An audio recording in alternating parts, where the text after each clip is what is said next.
Saudara-saudari yang terkasih, selamat pagi berkah dalam. Sudah kita memberi senyum hari ini, Selasa 7 September 2021. Mari kita awali permenungan kita hari ini dengan tanda kemenangan Kristus. Dalam nama Bapa dan Putra dan Roh Kudus. Amin. Permenungan kita diambil dari Injil Lukas bab 6 ayat 12 sampai 19. Inilah Injil suci menurut Lukas. Pada waktu itu pergilah Yesus ke bukit untuk berdoa, dan semalam-malaman ia berdoa kepada Allah. Ketika hari siang, ia memanggil murid-muridnya kepadanya, lalu memilih dari antara mereka 12 orang yang disebutnya Rasul.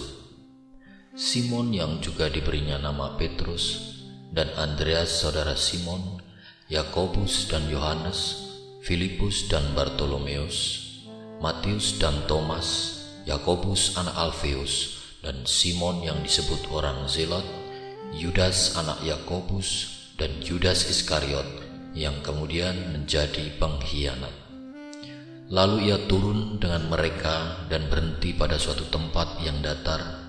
Di situ berkumpul sejumlah besar dari murid-muridnya dan banyak orang lain yang datang dari seluruh Yudea dan dari Yerusalem dan dari daerah pantai Tirus dan Sidon. Mereka datang untuk mendengarkan dia dan untuk disembuhkan dari penyakit mereka. Juga mereka yang dirasuk oleh roh-roh jahat beroleh kesembuhan.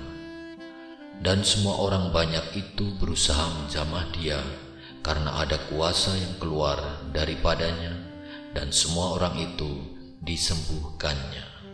Demikianlah sabda Tuhan. Saudaraku yang terkasih, Injil hari ini mengajarkan kita pentingnya doa. Dan itu ditunjukkan oleh Yesus. Semalam-malaman ia berdoa kepada Allah. Ini menunjukkan bahwa Yesus membutuhkan persekutuan dengan Bapa. Dan bagi saya kisah ini mengajarkan bagaimana kita sesungguhnya menunjukkan ketergantungan penuh kepada Allah melalui doa. Doa menjadi sarana bagi kita untuk berkomunikasi dengan Tuhan. Kita ingat setelah Yesus berdoa, ia memilih 12 orang dari sejumlah orang yang mengikuti Yesus. Mereka yang kita sebut rasul. Mereka terdiri dari berbagai latar belakang yang berbeda-beda, tapi disatukan Yesus dalam sebuah komunitas yang satu. Tujuan pemilihan para rasul adalah untuk mempersiapkan para murid melanjutkan karya Yesus ke seluruh dunia. Mereka tinggal bersama Yesus, didampingi Yesus, hidup dalam kebersamaan dengan Yesus untuk tugas perutusan. Saudaraku terkasih, untuk memilih para rasul yang dilakukan Yesus adalah berdoa. Ia memutuskan hal yang penting untuk keselamatan banyak orang.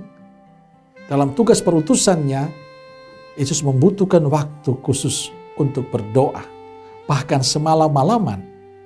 Ini bukan berarti pemilihan itu sudah sangat sempurna, tapi ini menjelaskan bahwa pilihan Yesus sesuai dengan kehendak Bapanya.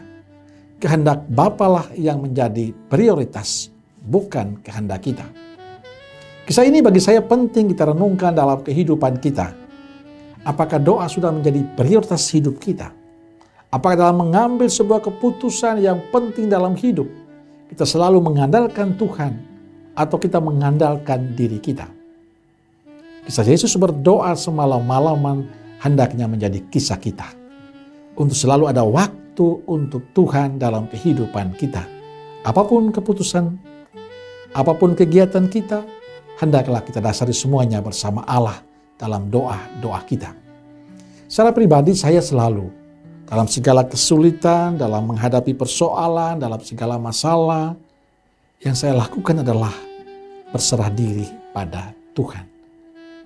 Dan saya percaya ketulusan kita dalam doa, menyerahkan semua pada Tuhan, selalu ada jalan. Dan saya bersyukur selama ini saya merasakan itu. Bahwa pada saat mengalami kesulitan, pada saat mengalami tantangan, memutuskan sesuatu, saya datang pada Tuhan. Membiarkan Tuhanlah yang mengatur dan menentukan hidup. Apapun keputusan saya, dan saya percaya Tuhanlah yang menunjukkan itu semua. Semoga kita semua demikian.